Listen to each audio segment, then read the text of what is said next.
আসসালামু আলাইকুম ওয়া রাহমাতুল্লাহি ওয়া বারাকাতুহু।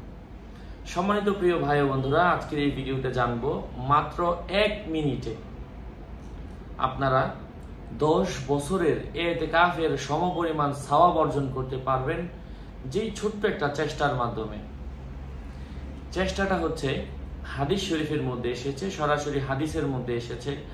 আমরা যারা তাবলিগ জামাত করেছেন, 3 দিনের অথবা 40 দিনের এক চিল্লাই গিয়েছেন, তারা এই বিষয়টা সম্পর্কে অনেক ভালো জানেন। সে ফজিলতটা হচ্ছে এবং কিভাবে হয়। 1 মিনিটের ছোট্ট একটা নিয়ত করলে আল্লাহ তাআলা তাকে 10 বছরের ইতিকাফের সমপরিমাণ সওয়াব দান করেন। উপায়টা হচ্ছে, উদাহরণস্বরূপ একজন বৃদ্ধ মানুষ হেঁটে যাচ্ছে অথবা অন্ধ মানুষ হেঁটে যাচ্ছে, তাদের হাতে লাঠি থাকে, তো তাদের হাত থেকে লাঠি পড়ে গেল, তো সেই লাঠিটা আপনি তুলে দেওয়ার জন্য তার কাছে দৌড়ে গেলেন। আপনি দূরে ছিলেন, দৌড়ে তার কাছে গেলেন।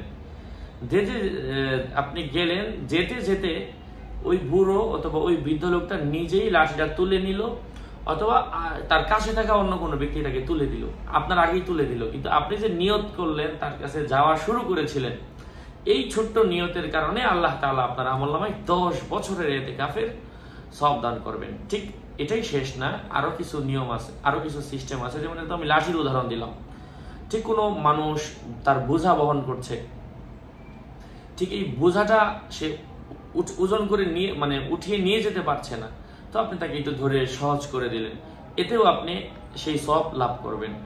উদাহরণস্বরূপ আরো বলতে পারি, যেমন কোনো রাস্তাঘাটে অনেক সময় বিভিন্ন ভ্যানওয়ালারা অথবা বিভিন্ন গাড়িওয়ালারা, অথবা যাদের গ্রামে ঠেলা গাড়ি আছে, অথবা বিভিন্ন গাড়ি আছে, অথবা বিভিন্ন গাড়ি খাদে পড়ে গেছে, অথবা কোনো গাড়ি স্টার্ট হচ্ছে না, ওই গাড়িগুলোকে ধাক্কা দিয়ে সামনে এগিয়ে দেওয়া, উপর থেকে রাস্তা উঁচু নিচু আছে, টেনে তুলে যায় না, তো আপনারা গাড়ি থেকে নেমে যদি সম্ভব হয় তাকে একটু ধাক্কা দিয়ে উপরে তুলে দিলেন, আল্লাহ তাআলা এর বিনিময়ে আপনাকে 10 বছরের ইতিকাফের সমপরিমাণ সওয়াব দান করবেন।